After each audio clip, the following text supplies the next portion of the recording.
Hey guys, in this video I'm going to review the next set of chapters about Joseph, Isabel, and Mahmoud. I'm actually breaking this up into two videos so it's easier for you to find the information.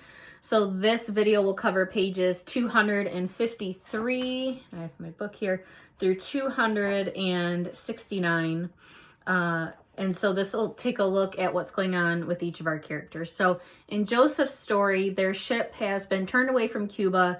They have sailed past the United States and they're on their way back to Europe. And they don't really know what's going to happen to them once they get there. So we're starting on page 253.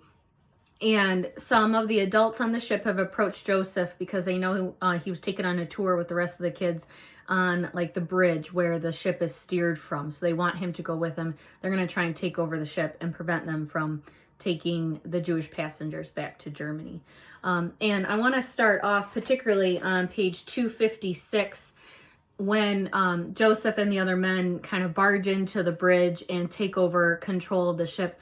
Joseph acts in a very unusual manner for himself. Up until this point, you know, he's kind of kept to himself. He's been kind of a quiet kid, worried about his family. And on page 256, sorry, I do have my book open here. After their takeover of the ship has kind of worked, kind of not, they're having this pretty heated argument with Captain Schroeder. And Schroeder says, "The other passengers will not support you, and my crew will overpower you. All you are doing is laying yourselves open to a charge of piracy." Posner, that's one of the Jewish passengers who kind of started this whole thing. Posner and the others looked around at each other nervously. Joseph couldn't believe they were so easily losing their resolve. "We'll hold you here as hostages," Joseph said. "They'll have to do as we say." Even Joseph was surprised he'd spoken up, but his words seemed to put a little more steel back in the mutineers' resolve. So here's Joseph, this 13-year-old kid, just recently made a man in the Jewish faith, and he's the one who seems to be kind of leading the charge, not the adults whose plan this was, but Joseph's the one who's speaking out against the captain. And then again, later on page 258, as they're kind of talking over their options, and Captain Schroeder promises, "I will do my very best not to take you back to Germany, but I can't say that for certain." You know, they're trying to talk this through. It says, Joseph scanned the faces of his co-conspirators and saw only panic, fear, surrender. "No," Joseph told them. "No," he told Captain Schroeder. "My father told me what happened to him in those camps. I can't let that happen to my mother and my little sister. We can't go back to Germany." So the fact is, here is Joseph now taking on a leadership role, this boy, this 13-year-old boy. And that's really unlike the Joseph that we've seen all throughout this novel so far. So use this information maybe to help you out on your review of this chapter. You will have a question about Joseph's actions and using the word bold. Bold a lot of times can describe somebody acting in a very courageous manner, really kind of putting themselves out there, you know, not afraid of the consequences. So hopefully this part of the conversation helps you out. And in Isabel's chapter, remember the last time we saw her ship is sinking. They are literally within eyesight of Miami. They can pick out details on the beach of Miami, but their boat is sinking, and now they have just crossed the path of an American Coast Guard ship. Remember, if they're caught on the water by the American Coast Guard, they're going to be arrested and sent back to Cuba. They only get to stay in America if they make it to American soil without getting arrested. So, I mean, this is like literally they're within inches of being arrested here. And it says on page 259, Isabel's chapter starts out, "They were going back to Cuba. There was nothing any of them could do about it." So this was the last verse, Isabel thought. After everything they'd been through, after everything they'd lost, their climactic ending wasn't going to be climactic after all. Theirs wasn't a triumphant finale. Theirs was a fugue, a musical theme that was repeated again and again without resolution. They were to be forever homeless, even when they were returned to their own home. The U.S. Coast Guard had found them. So it seems that all is lost here, but if you keep reading down page 259, it says, the Coast Guard has a searchlight, a big flashlight that they have shining out on the water. It says the searchlight swung around toward them. So, they're trying to hide from that searchlight, and you have to keep reading a little bit. And I'm on to page 260 now. The searchlight they find sweeps past them and points out someplace out in the distance past their boat. It says, Luis says, "Look, they're not after us after all. The Coast Guard is after someone else."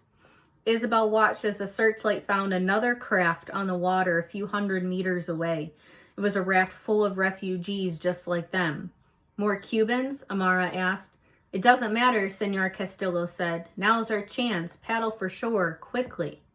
So you're going to have a question on your review activity about this scene as well. How does this appearance of a second refugee ship actually kind of change the course of Isabel's story? How does this actually kind of help Isabel out in the long run? I mean, fortunately, Isabel's boat could be saved at this point. They might have that time now to escape to Miami, whereas that other boat might not be so lucky. They might be getting arrested by the Coast Guard. I also want you to think about this. Is there a connection between Joseph's story and Isabel's story at this point? They're both almost being denied entry into the country that they're trying to get into. Joseph was denied into Cuba. Isabel may or may not be denied into the United States. They both are being in danger of being taken back to the place they don't want to go to. They're both literally in the same part of the world, in the Caribbean Sea and Atlantic Ocean area right now. So what ties do you see between their stories? And now let's talk about Mahmoud's chapter. When we last saw Mahmoud, after his family was kicked out of the taxi cab, he had the gun pointed in his face, he breaks down sobbing. You guys had your discussion question on whether crying is a sign of weakness or not. They find themselves at the Serbian-Hungarian border in a crowd of refugees trying to gain entry into Hungary, because once they can get to Hungary, they can get to Austria, and then they're home free. And in this crowd, it basically turns into a riot, and the Hungarian police come in and start using pepper spray and tear gas and basically beating up all the refugees who are trying to get into their country. So Mahmoud's chapter starts on page 263, and it says, "Sirens, soldiers shouting through bullhorns, screams, explosions." Mahmoud was barely aware of everything that was happening around him. He lay on the ground, curled into a ball, trying desperately to draw a breath that would not come. His eyes felt like bees had stung them, and his nose was a streaming cauldron of burning chemicals. He made a choking, gurgling sound that was somewhere between a shriek and a whimper. After everything, he was going to die here, on the border between Serbia and Hungary. So they're using all kinds of chemical weapons to kind of subdue this rioting crowd. And we find out, if you keep reading, that Mahmoud is thrown into handcuffs along with his father, along with many of the other male refugees. And he and his entire family are taken to a detention center. The men and the women are separated. So they can see where his mother is, but they can't get to her. In the meantime, Mahmoud and particularly his father are beaten pretty severely by the Hungarian guards, who are treating them just awfully, treating them like animals, really. And so if you keep reading in the chapter, they're thrown into this prison, and then they're interrogated about their whereabouts. Like, why are they trying to get into Hungary? Things like that. And on page 269, where the chapter ends, they're being interrogated by Hungarian police. And Mahmoud's father says, "Stay here in Hungary after you've beaten me and locked my family up like common criminals?" Mahmoud's father asked, fists clenched and shaking. Mahmoud still had to help him stand. That's how badly he was beaten. "Are you joking? Why can't you just let us go on to Austria? Why do we need to be processed? We don't want to stay here 1 second longer than we have to." The policeman shrugged. "I'm just doing my job." Mahmoud's father slammed his hand flat on the table, making Mahmoud jump. "I wouldn't live in this awful country even if it was made of gold." The policeman filled in an answer on a form. "Then you will be sent back to Serbia, and if you return to Hungary, you will be arrested." Mahmoud's father did not speak again, not even to make a joke. Mahmoud answered the rest of the clerk's questions about their names and birth dates and places of birth, then helped his father back to their cell with the other inmates. Mahmoud's mother cried out for them again as they passed, but Mahmoud's father did not acknowledge her, and Mahmoud did not respond. He knew that they would only bring down the wrath of the guards again. Head down, hoodie up, eyes on the ground. Be unimportant, blend in, disappear. This was how you avoided bullies. So that theme of invisibility is coming back up in Mahmoud's life again. You know, he had that revelation on the ship. You answered a discussion question about it, about why the refugees should be visible, that being visible helps them out. But now it seems that that's getting them in trouble again. You know, Mahmoud's father isn't even joking anymore, and he's been joking through every single bad situation. And now he doesn't even have a joke to give.